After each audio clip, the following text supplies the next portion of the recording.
జై గురుదత్త శ్రీ గురుదత్త. మనం పాసురంలోకి అడుగుపెట్టే ముందుగా మన అమ్మ ఆండాళ్ళ తల్లిని అంటే గోదాదేవిని ఒక్కసారి నమస్కరిస్తూ ప్రార్థన చేసి ఆ తర్వాత పాసురంలోకి మనం అందరం కూడా అడుగు పెడదాం.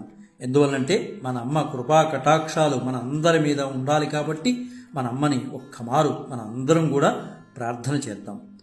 నీళాతుంగస్తనగిరితటి సుప్తముద్బోజ్య కృష్ణం పారాజ్యం స్వం శృతిశతశిరసిద్ధమజ్జాపయంతి స్వోచ్చిష్టాయాం సృజనిగళితం యా బలాత్కృత్య భుంక్తే గోదా తస్యై నమ ఇదమిదం భూయ ఏవాస్తు భూయః. తెలుగులో నీలోన్నతస్తనగిరిచర్యలన్ నిదురించు శ్రీకృష్ణ సింహమును ప్రేమారమేల్కొలిపి ఉపనిషత్ సిద్ధమౌ శేషత్వార్హతను తెలియజెప్పి ఆ ముక్తమాల్యముల ఆతనిని బంధించి భోగించు గోదమ్మ నీకిదే వందనము వందనము పాదాభివందనము. నేడు ధనుర్మాసంలో 5వ రోజు మన అమ్మ ఆండాళ్ళ తల్లి తిరుప్పావై పాసురాల్లో 5వ పాసురం ఈరోజు అమ్మ గానం చేయబోతోంది. మొదటి 4 పాసురాల్లో దివ్యమైన భవ్యమైనటువంటి ఈ ధనుర్మాస వ్రతానికి కావలసిన వాళ్ళ గోపికలందరినీ కూడా అమ్మ ఆహ్వానిస్తూ వచ్చింది. అయితే మన అమ్మ మొదటి పాసురంలో తన తోటి గోపికలందరినీ కూడా ఆహ్వానించి, ఓ భాగ్యవంతులారా రండి, అందరూ కూడా చక్కగా భగవంతుణ్ణి దర్శించడం కోసం, భగవంతుని యొక్క ఆశీస్సులు పొందడం కోసం, భగవంతుడి నుంచి పరా అనే వాయిద్యాన్ని పొందడం కోసం, భగవద్ అనుభవం కోసం మనం అందరం వెళుతున్నాము. ఈ దివ్య వ్రతం ధనుర్మాస వ్రతం చేస్తున్నాము, మీరందరూ రెండర్రా అని అమ్మ వాళ్ళందరినీ కూడా ఆహ్వానించడం జరిగింది. అయితే 2వ పాసురంలో అమ్మ ఈ ధనుర్మాస వ్రతానికి కావాల్సినటువంటి 10 నియమాలను కూడా చాలా చక్కగా అమ్మ చెప్పడం జరిగింది. ఇంకా 3వ పాసురంలో ఇది ఆశీర్వచన పాసునంగా మనం మాట్లాడుకుంటాం. అమ్మ చాలా చక్కగా బలి చక్రవర్తి గురించి చాలా చక్కని విశ్లేషణ అనేది అమ్మ 3వ పాసురంలో ఇవ్వటం జరిగింది. ఇంకా 4వ పాసురంలో అమ్మ ఈ ధనుర్మాస వ్రతానికి కావాల్సింది స్నాన విధి. ఈ స్నాన విధి కావాలంటే నీళ్లు కావాలి, నీళ్లు కావాలంటే పర్జన్య దేవుడు మనకి అవసరం ఉండాలి, అంటే వానదేవుడు ఉండాలి, పరిశీలిస్తేనే కదా నీళ్లు వచ్చేవి. అంతంత మాత్రంగా ఉన్నటువంటి నీళ్లలోకి రావాలంటే పర్జన్య దేవుడు రావాలి. అందుకనే అమ్మ స్వామిని కీర్తిస్తూ ఆలిమలై కన్నా అంది. అంటే ప్రకృతిలో దేవుణ్ణి చూస్తోంది, దేవుణ్ణిలో ప్రకృతిని చూస్తోంది మన ఆండాళ్ళ తల్లి. అంత చక్కగా అమ్మ చూస్తోందనమాట. ప్రకృతిలో దేవుణ్ణి, దేవుణ్ణిలో ప్రకృతిని గోచరిస్తూ అలా పర్జన్య దేవుణ్ణి ఆహ్వానించి ఎలా వర్షం కురవాలో చెబుతూ అమ్మ అదేవిధంగా పోలికలు అంటే ఉపమానాలు చేస్తూ 4వ పాసురాన్ని అమ్మ మొన్న కంప్లీట్ చేసిందనమాట. అయితే అమ్మ చాలా చక్కగా చెప్పుకుంటూ వస్తుంది. భగవతత్వంలో 5 విధానాలు ఉంటాయని ఆగమాలు చెబుతున్నాయని అమ్మ చెబుతూనే తిరుప్పావై 1వ పాసురం పరమపదంలోని నారాయణ పరత్వాన్ని తెలియజేస్తుందని, 2వ పాసురం పరవాసుదేవతత్వ వ్యూహతత్వాన్ని తెలియజేస్తుందని, 3వ పాసురం వామనావతార విభవతత్వాన్ని తెలియజేస్తుందని, 4వ పాసురం అంతర్యామి తత్వాన్ని తెలియజేస్తుందని మనం నేర్చుకున్నాం. ఈరోజు 5వ పాసురం మన అమ్మ ఏం తెలియజేస్తుందంటే అర్చామూర్తి తత్వాన్ని తెలియజేయబోతోంది. ఈరోజు పాసురంలో అర్చామూర్తి తత్వం గురించి అద్భుతమైన విశ్లేషణ అమ్మ ఇవ్వబోతోంది. ఆహ్వానం అనేది అయిపోతుంది, అందరినీ పిలుస్తుంది అమ్మ. రేపటి నుంచి 6వ పాసురం నుంచి శ్రీవ్రతము అంటే ఈ ధనుర్మాస వ్రతము మొదలవుతుంది. అసలైన గోపికలు ఉంటారు, వాళ్ళని పిలవడానికి వీళ్లతో పాటు అమ్మ వెళుతుంది. అక్కడి అంటే రేపటి నుంచి వచ్చేది అసలైన శ్రీవ్రతం కింద మనం మాట్లాడుకుంటాం, అంటే 6వ పాసురం నుంచి వచ్చేది. ఇప్పుడు అమ్మ మిగతా తన తోటి గోపికలందరినీ కూడా ఆహ్వానిస్తోంది. అయితే గోపికలందరూ ఒక చోట చేరినప్పుడు ఏదో ఒక మాటలు మాట్లాడుకుంటారు కదండి, సహజం. ఏదైనా ఒక మీటింగ్కి వెళ్ళినప్పుడు స్నేహితులందరూ ఒక చోట కూర్చుంటే మీటింగ్ గురించో లేదా వేరే వాళ్ళ గురించో దేని గురించో మాట్లాడుకుంటాం. సహజంగా దేనికోసం వెళ్తున్నామో దాని గురించి మాట్లాడుకోవడం సమంజసం, సహజంగా జరిగేటటువంటి ప్రక్రియ. ఇక్కడ గోపికలకు కూడా అదే జరిగింది. మన అమ్మ గోదాదేవి పిలుపు మేరకు గోపికలందరూ ఒక చోట చేరారు. చేరితే అక్కడ ఒక గోపిక, అంటే ఇక్కడ అందరూ చేరినప్పుడు ఏదో ఒక సందేహాలు వస్తూ ఉంటాయి కదండి. ఆ సందేహాల్లో ఒక గోపిక చాలా తెలివైన గోపిక అనమాట. ఏమని చెప్తోందంటే, శ్రేయాంసి బహు విజ్ఞాని భవంతి మహతామపి అంది. అంటే ఏమని చెప్పింది, ఎన్నో జన్మల బట్టి మనం తప్పులు చేసుకుని ఉండొచ్చు, ఈ జన్మలోనే ఎన్నో తప్పులు చేసుకుని ఉండొచ్చు. ఆ జన్మ తప్పులకి గొప్పవారికైనా ఆటంకాలు వస్తాయి కదా. బహుశా ఆ తప్పుల కోసం మనం చేయటం వలన ఏమైనా ఆగిపోతుందా, మనం పుణ్యకార్యం ఏమైనా ఆగిపోతామా? ఒకవేళ వెళ్ళగలిగినట్లయితే ఆ తప్పులన్నీ కూడా కృష్ణ కైంకర్య భాగ్యం పొందితే ఆ తప్పులన్నీ కూడా పోతాయి కదా అనే ఆలోచనలో ఒక గోపిక సందిగ్ధంలో మాట్లాడుతుంది. వెళితే పాపాలన్నీ నశిస్తాయి, వెళ్ళలేకపోతున్నాం అనుకో ఆ పాపాలే వెంటాడి మనం వెళ్ళలేకుండా చేస్తున్నాయి. అంటే సహజంగా మనకు వచ్చేటటువంటి ఆలోచనలు అక్కడ గోపిక వచ్చినాయండి, అంతే. ఆ గోపిక అంది. అంటే అమ్మ అక్కడ సాక్షిభూతంగా నిలిచి వాళ్ళ మాటలు వింటూ ఉంటుంది, అంతే అమ్మ. మిగతా వాళ్ళందరూ మాట్లాడుకుంటూ ఉంటారు, అందరూ మాట్లాడుకుంటారు. అప్పుడు ఇంకో గోపిక, నిజమే నువ్వు చెప్పింది కరెక్టే, బాగానే చెప్పావు నువ్వు. ఎందువల్లంటే శ్రీరామ పట్టాభిషేకానికి తొలత విఘ్నం వచ్చింది కదా, ఇక విధి ముందు మనం ఎంతవారం, శ్రీరాముడికే విఘ్నం వచ్చింది, మనకెంత అంటూ ఎంత చక్కగా చెప్పిందో చూడండి. అవశ్యమనుభోక్తవ్యం కృతం కర్మ శుభాశుభం అనే మాట అన్నది మరొక గోపిక. అప్పుడు అంటే పుణ్యపాప రూప కర్మలు చేసిన వారు తప్పక అనుభవించి తీరాల్సిందే. అది పుణ్యమైన పాపమైన ఆ కర్మలు చేస్తే, ఆ రూపకర్మలు చేసిన వారు తప్పక అనిపించాలి. పుణ్యం చేస్తే పుణ్యం అనిపించాలి, పాపం చేస్తే పాపం అనిపించాలి, అనుభవించక తప్పదు.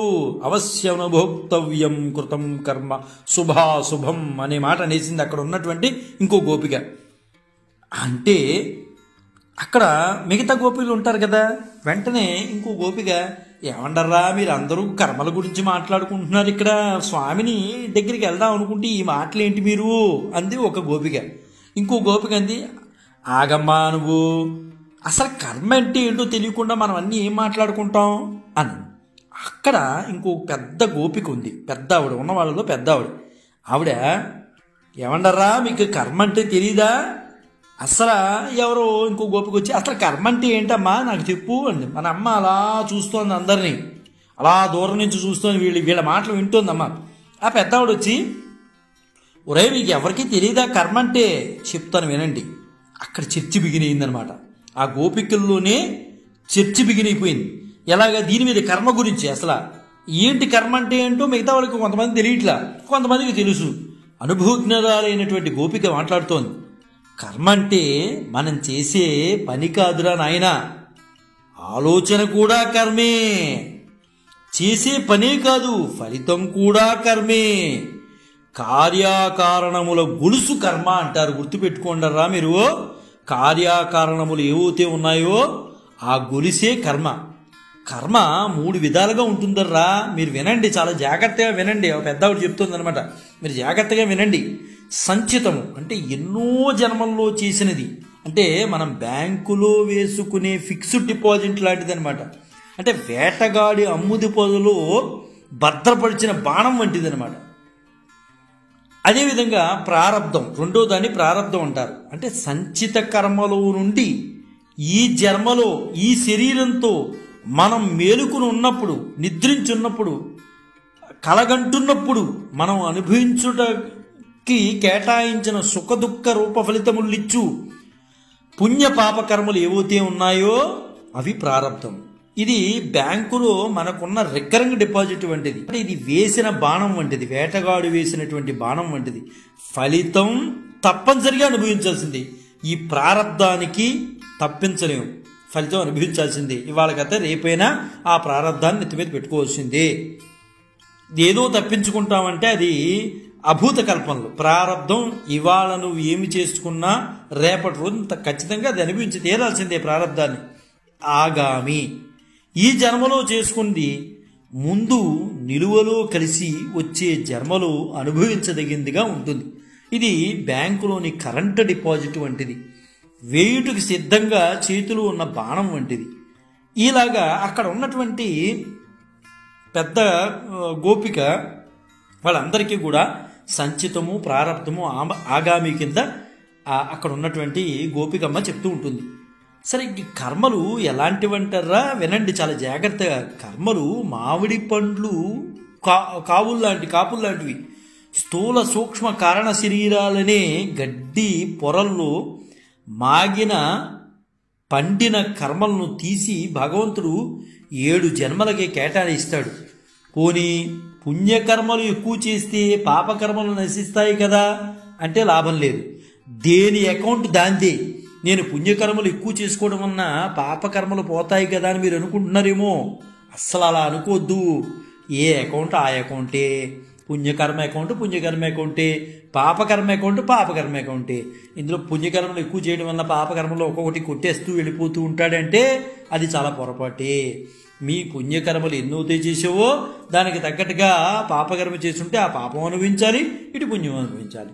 పుణ్యకర్మ పాపకర్మ రెండూ దేనికదే పోవలసిందే తప్ప ఏది కాదు. అంటే పక్కన ఇంకో గోపిక అబ్బో ఎంత చిక్కొచ్చి పడింది, ఈ మాట వింటుంటే అసలు నాకు భయం వేస్తోంది అంది ఒక గోపిక. ఇప్పుడు ఒక జ్ఞానం గల గోపిక వెంటనే అందుకుంది. ఆ మాట విన్న వెంటనే ఇంకో గోపిక అంది కదా, అబ్బో ఎంతో చిక్కొచ్చి పడింది. ఇంతవరకు మేమేమనుకున్నాం, పుణ్యకర్మ చేస్తే పాపకర్మలు తగ్గిపోతాయేమో అని అనుకున్నాం. నువ్వేంటి ఇలా అనేసావు? పుణ్యకర్మ వేరు, పాపకర్మ వేరు, 2 అకౌంట్లు వేరేం చెప్తున్నావు నువ్వు అని అంది ఓ గోపిక. అప్పుడు జ్ఞానం ఉన్నటువంటి గోపిక మాట్లాడుతోంది. క్షీయంతే చాస్య కర్మాణి తస్మిన్ దృష్టియే పరావరే అనే మాట అనేసింది. ఎంత గొప్పగా ఉందో చూడండి. ఆ పరమాత్మని దర్శింపగనే కర్మలన్నీ కూడా విచ్ఛిన్నమైపోతాయి. ఇది ఖచ్చితంగా నేను చెప్పే మాట. ఇది నేను చెప్పే మాట కాదండరా, ఉపనిషత్తులు చెప్పే మాట. పెద్దలు నుంచి విన్నాను నేను చెప్పట్లేదు. మన ఊళ్ళో పెద్దలు మాట్లాడుకుంటుంటే క్షీయంతే చాస్య కర్మాణి తస్మిన్ దృష్టియే పరావరే అనే మాట అంటుంటే ఉపనిషత్ వాక్యాలు చెబుతుంటే నేను విన్నాను. అది మీకు నేను చెప్తున్నాను అంతే. నేనేదో జ్ఞానవంతురాలను చెప్పట్లా అని చెప్పి ఇంకా చెప్తోంది. మన కర్మలకు ఫలమునిచ్చేవాడు భగవానుడే కానీ కర్మలు కావు. మన కర్మలకు ఫలాన్నిచ్చేది ఎవరయ్యా? భగవానుడే కానీ కర్మలు కావు. మనకు సుఖము పుణ్యకర్మల వలన, దుఃఖము పాపకర్మల వల్ల వచ్చుచున్నదని అనుకుంటున్నాం. ఇది సరికాదు. మనకు సుఖ దుఃఖములు ఇచ్చినవి ఎవరయ్యా అంటే ఆ పరమాత్ముని అనుగ్రహ నిగ్రహములే కానీ సాక్షాత్తు కర్మలు కావు. ఏ కర్మ మనం చేసినందువలన పరమాత్మ అనుగ్రహం లభించిందో అదే పుణ్యకర్మ. ఏ కర్మ చేసినందువల్ల పరమాత్మ నిగ్రహం ప్రాప్తించునో అది పాపకర్మ. కాబట్టి పుణ్యకర్మ అయినా పాపకర్మ అయినా భగవాను నుంచే మనం లభ్యమవుతోంది. కాబట్టి ఇవన్నీ కూడా నేను ఎక్కడ తెలుసుకున్నానో నాకైతే తెలియదందర్రా. నేను పెద్దలు ఎవరో మాట్లాడుకుంటుంటే ఆ మాటలు విని మీకు చెప్తున్నాను అంతే.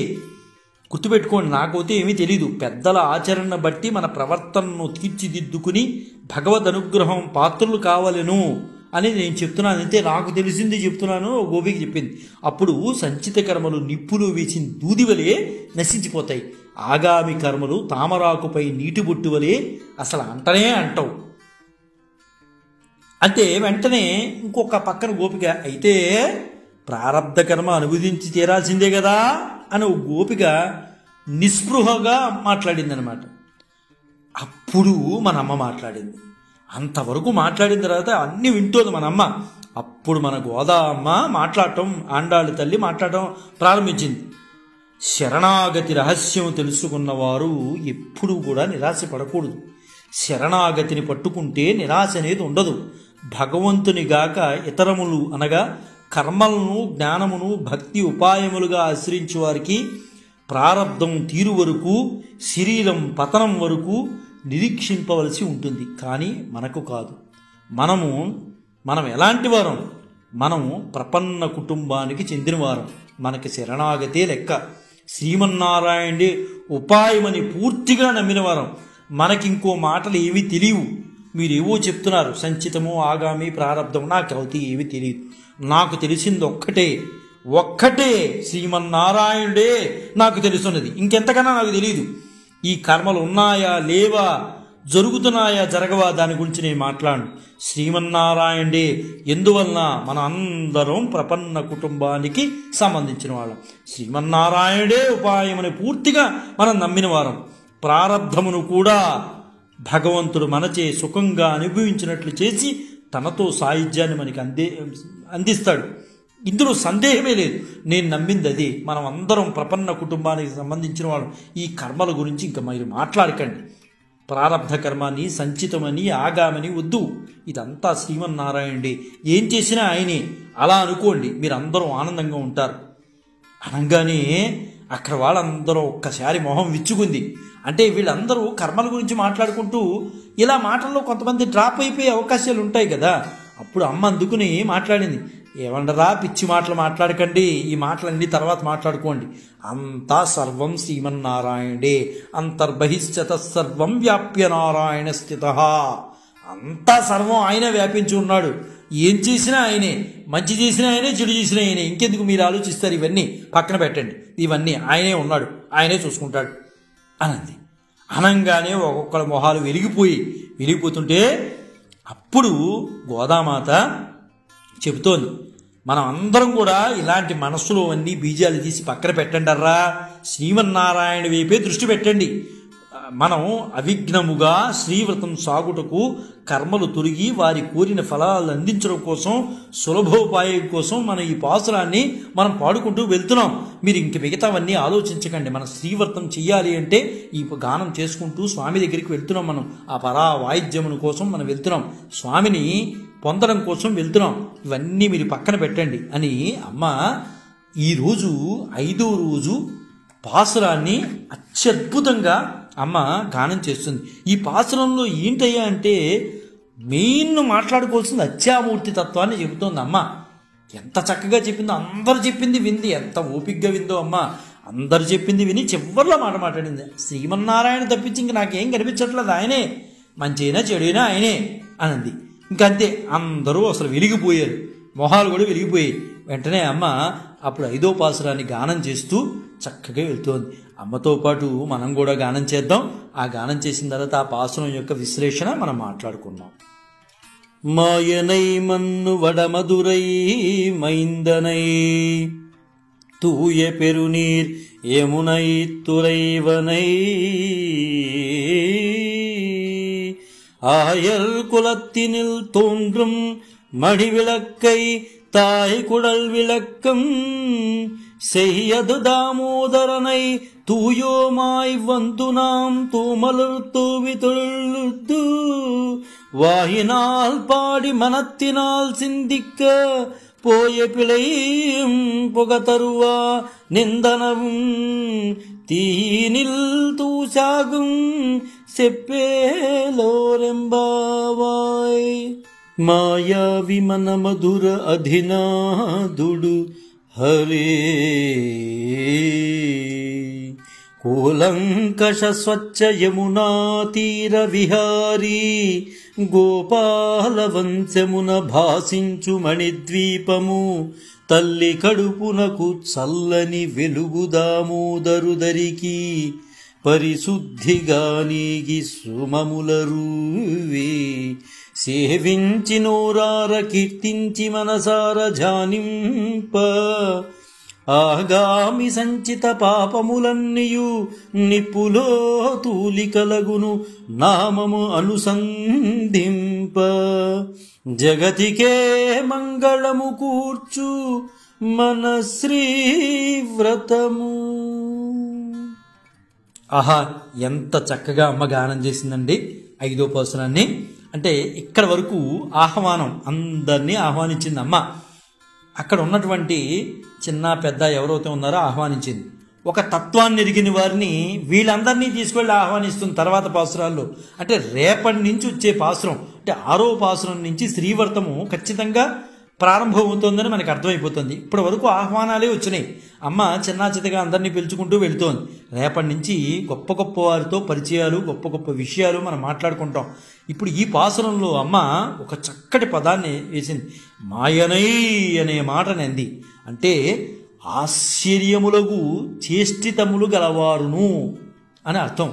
ఎల్లప్పుడూ భగవత్ సంబంధం కల ఉత్తర మధురకు నాయకుడైనటువంటి ఆ శ్రీకృష్ణుడి గురించి మాట్లాడుతోంది ఇప్పుడు అమ్మ. పవిత్ర అగాధమునకు జలము ప్రవహించు యమునా నది రేవే తన విలాసముగా తన చిరునామాగా చేసుకున్నవాడు, గోపవంశమునకు వెలుగై మంగళదీపమును తల్లి యశోద గర్భమున ప్రకాశింపచేసిన దామోదరుని వద్దకు మనం పరిశుద్ధిగా వెళ్ళి పవిత్ర పుష్పములతో అర్చించి నమస్కరించి నోరారా కీర్తించి మనసారా ధ్యానించినచో సంచిత ఆగామి పాపములన్నీయూ అగ్నిలో పడిన దూదివలే భస్మం అయిపోతాయి. ఇందాక మీరు మాట్లాడుకుంటున్నారు చూసారా, ఇవన్నీ కూడా సంచిత ఆగామి పాపాలన్నీ కూడా ఆ బడబాగ్నిలో దూదివలే భస్మం అయిపోతాయి. ఆయన దర్శన భాగ్యంతో చాలు ఏవైతే కష్టాలు ఉన్నాయో ఆ కష్టాలన్నీ మనకు పోతాయి. అంత గొప్పవాడు, ఉత్తర మధురకు నాయకుడైన వాడు. అదేవిధంగా యమునా నదే అడ్రస్ కలిగిన వాడైనా, యమునా నది రేవే ఆయనకి అడ్రస్, వేరే అడ్రస్ ఏం లేదు, అక్కడే కూర్చునేవాడైనా. గోపవంశానికి వెలుగైనటువంటి వాడు, గోకులానికి వెలుగు అయిన తల్లి యశోద గర్భాన ప్రకాశించినటువంటి దామోదరుడు ఆయనే. ఆయన దగ్గరికి మనం పరిశుద్ధంగా వెళ్తున్నాం.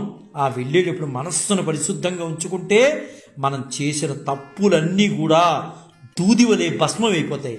అంటే అమ్మ ఇక్కడ చెప్పగానే చెప్తోంది, భగవంతుడి దగ్గరికి వెళ్ళేటప్పుడు నిర్మలమైన మనసుతో వెళ్ళాలి. ఇది కూడా మనకు తెలియని విషయాలు కాదండి. తిరుప్పావై అంటే అన్నీ తెలుసున్న విషయాలే, మనం మర్చిపోయాం అంతే. మన అమ్మ గుర్తు చేస్తోంది ప్రతి సంవత్సరం ధనుర్మాసంలో మన అమ్మ మనకు గుర్తు చేస్తూనే ఉంటుంది, మనం మర్చిపోతున్నాం కాబట్టి. అమ్మ ఎంత చక్కగా చెప్పింది చూడండి, నిర్మలమైన మనసుతో వెళితే అన్నీ పటాపంచలైపోతాయి. అయితే నిర్మలమైన మనస్సు ఒక్కటే కాదు, అక్కడ మనం గానం కూడా చేయాలి. భగవంతుడు దేనికి లొంగుతాడు? గానానికి మాత్రమే లొంగుతాడు. అందువలన భగవంతుడిని నూరారా ఆయన నామాన్ని పలికితే చాలంటోంది అమ్మ. నువ్వు గుడికి వెళ్ళి 100 ప్రదక్షిణలు చేసినా దాని నుంచి వచ్చే ప్రతిఫలం కన్నా ఒక్క నామాన్ని నోటితో పలికితే వచ్చే ప్రతిఫలమే చాలా ఎక్కువ. కాబట్టి అక్కడ అమ్మ ఏం చెప్తోందంటే, నామాన్ని పట్టుకోండి, స్వామి నామాన్ని ఒక్కసారి ఉచ్చరిస్తే చాలు, పరమాత్మ నామ సంకీర్తన చెయ్యండి చాలు. అమ్మ చాలా చక్కగా చెప్తోంది. మాయావి మధురానాయిక యమునా తీర విహారి గోకుల మంగళ దీప రుక్మిణీనాథ గోపీ మానస చోరా ఓ కృష్ణ అని పరమాత్మ నామాన్ని సంకీర్తన చేయండి అయ్యరా. ఇంక మీరు ఏమి చేయకండర్రా, ఇది ఒక్కటి చేయండి చాలు, అన్నీ ఆయనే చూసుకుంటాడు, అన్నీ అనుకూలంగా ఆయనే తీసుకొస్తాడు. యమునా తీర విహారి అంటే చాలు, పులకరించిపోతాడు మహానుభావుడు శ్రీకృష్ణుడు. గోపీ మానస చోరా అన్నా చాలు, రుక్మిణీనాథ అంటే చాలు, మురిసిపోతాడు ఆయన. అందువలన ఈ మాటలు చెప్తే చాలు ఆయన మురిసిపోతాడు. ఆయన మురిపే మనకి కావాల్సిన ఆనందం, ఆయన సంతోషమే మన సంతోషం, ఆయనకి దుఃఖమే మన దుఃఖం. మనకంటూ ప్రత్యేకమైన దుఃఖాలు సంతోషాలు లేవు అంటారా, గుర్తుపెట్టుకోండి. ఆయన సంతోషమే మన సంతోషం, ఆయన దుఃఖమే మన దుఃఖం. కాబట్టి అనుకూలం చేస్తాడు మనకి. ప్రీతితో ఆయన నామాలను గానం చేయండి. అనవసరమైన విషయాల మనసులో పెట్టుకోకండి. స్మరణ గుర్తుపెట్టుకోండి. అక్కడ మనస్సు ఎలాంటిదంటే రణం లాంటిది, మనస్సు రణం లాంటిది. ఆ రణానికి స్మా కలపండి, స్మరణం అవుతుంది. ఆ మనస్సు రణం లాంటిది, దానికి ఆచా కలపండి, ఆచరణం అవుతుంది. అంటే రణానికి స్మరణం ఆచరణం రెండు ఉంటే ఆ రణమే మనకు శరణం అవుతుంది. అమ్మ ఎంత చక్కగా చెప్పించు చూడండి. గోపికలకు కాదండి, యావత్ ప్రపంచానికి అమ్మ తెలియజేస్తోంది.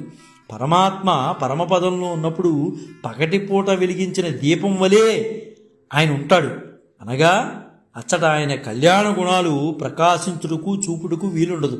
పగలు దీపం పెడితే ఆ దీపం వెలుగు మనకేం కనిపించదు, దీపం కనిపిస్తుందే కానీ అలాంటి వాడు ఈ పరమాత్మ అని చెబుతోంది. అనగా అసలు ఆయన కళ్యాణ గుణాలు ప్రకాశించుటకు చూపుటకు వీలుండదు. ఆయన సమస్త గుణములు పరిపూర్ణంగా ప్రకాశించింది ఎందులోనయ్యా అంటే ఇప్పుడు మనం వెళ్తున్నాం చూసారా, ఈ అవతారంలోనే ఆయన అన్ని సమస్త గుణాలు ప్రకాశించే. ఏ అవతారం అది? కృష్ణావతారంలోనే సమస్త గుణాలు మనం పట్టుకోవచ్చు. చాలామంది రామావతారంలో కాదు, కృష్ణావతారంలోనే ఏ గుణం కావాలంటే ఆ గుణాన్ని మనం రాసుకోవచ్చు. దాని మీద పిహెచ్డీ చేయొచ్చు కృష్ణావతారం మీద. కృష్ణుడు యశోదచే త్రాడుతో రోటికి కట్టబడతాడు, అందుకునే అతను దామోదరుడయ్యాడు. ఇలాంటివి ఎన్నో ఉన్నాయండరా, మీరు వినండి. అతని బంధము స్మరించినంత మాత్రాన మనకి సంసారంలో ఉండేటటువంటి దుఃఖ బంధాలన్నీ కూడా విడిపోతాయి. అందువలన ఇక్కడ మనం ఈ సమస్త గుణాలు పరిపూర్ణమైనవి ఎందులో అయ్యా అంటే కృష్ణావతారంలో. అటువంటి గుణాలు కలిగినటువంటి కృష్ణుణ్ణి ఈరోజు మనం స్మరిస్తూ ఈ వ్రతానికి మనం వెళ్తున్నాం. ఈ వ్రతం ధనుర్మాస వ్రతానికి మనం వెళ్తున్నాం, ముందు అడుగులు వేస్తూ వెళ్తున్నాం.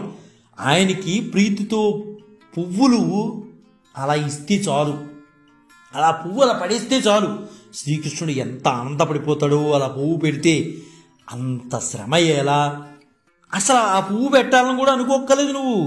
బయట వచ్చేటటువంటి బాహ్య పువ్వుల వల్ల ఆయనకి ఆనందం ఏంటి? ఏదో మన పిచ్చి కాకపోతే ఏదో ఆలోచిస్తూ ఉంటాం, పువ్వు పెడితే భగవంతుడు ఆనందపడిపోతాడని. ఆయనకి నీ మనస్సనే పువ్వుని సమర్పిస్తే చాలు. ఇదే విషయాన్ని శంకర భగవత్పాదులు చెప్పారు. మనస్సులో అనే పువ్వుని అర్పించు, బాహ్య పువ్వులు అర్పిస్తే ఏంటి ఉపయోగం పరమాత్మకి? ఆయన ఆనందపడతాడా? ఇప్పుడు గోపికలు అనుకున్నారు కదా బాహ్య పువ్వు ఇస్తే ఆనందపడతాడని. ఆడు మళ్ళీ వెంటనే అనుకున్నారు బాహ్య పువ్వులు ఇవ్వడం వల్ల కాదు, అంతరంగం ఉన్న పువ్వులు ఇవ్వాలి అని. అలాగే శంకర భగవత్పాదులు చాలా చక్కగా చెప్పారు, మనస్సు అనే పువ్వుని భగవంతుడికి సమర్పించు చాలు. ఇంకంతకన్నా బాహ్య పువ్వుల వల్ల నీకు ఉపయోగం ఏంటి? ఆయనకు ఉపయోగం ఏంటి? ఆయన ఉన్నది ఆయన తీసుకున్నది ఆయనకు అర్పించరు పెట్టు. పరమాత్మని 8 పువ్వులతో అర్చించాలని పెద్దలు చెప్పారు. మన పెద్దలు మనలో ఉన్నటువంటి అష్టపుష్పాలు 8 పుష్పాలను సమర్పిస్తే భగవంతుడు ఆనందపడిపోతాడు. ఆ పుష్పాలు కాకుండా బాహ్య పుష్పాలు ఇస్తే ఆయనే ఆనందపడతాడు. మన మనోవాక్కాయములు 3ను ఆ భగవంతుని యందునే తత్పరమైనచో మన పాపాలు తమంతట తామే విచ్ఛిన్నమైపోతాయి. అది చక్కగా ఇదే విషయాల్ని మనమ్మ పెద్దలు ఎవరైతే చెప్పారో ఆ మాటల్ని అక్కడ ఉన్నటువంటి గోపికలందరికీ కూడా మనమ్మ ఈనాడు పాసురంలో చాలా చక్కగా అందరికీ చెప్పింది. దాంతో అక్కడ ఉన్నటువంటి గోపికలందరూ కూడా ఎంతో ఆనందపడిపోయారంటే అంత ఆనందపడిపోయారు. అమ్మ మాట్లాడుతుంటే మనం ఈ వ్రతం సక్రమంగా పూర్తి చేసి ప్రయోజనం పొందాలి అంటే మనం చేసిన పాపాలు ఏవైతే ఉన్నాయో అవన్నీ కూడా, అయ్యో పాపాలు ఉన్నాయి కదా మనం వ్రతం పూర్తి చేయలేకపోతున్నామని మీరు బాధపడద్దు. ఎందుచేతనంటే శ్రీకృష్ణుడే మన వ్రతానికి నాయకుడు. ఆయన గుణాలను మనం పట్టుకుంటే చాలు. అతని పనులు అలాంటివి. ఆయన మధురకి నిర్వాహకుడిగా జన్మించాడు.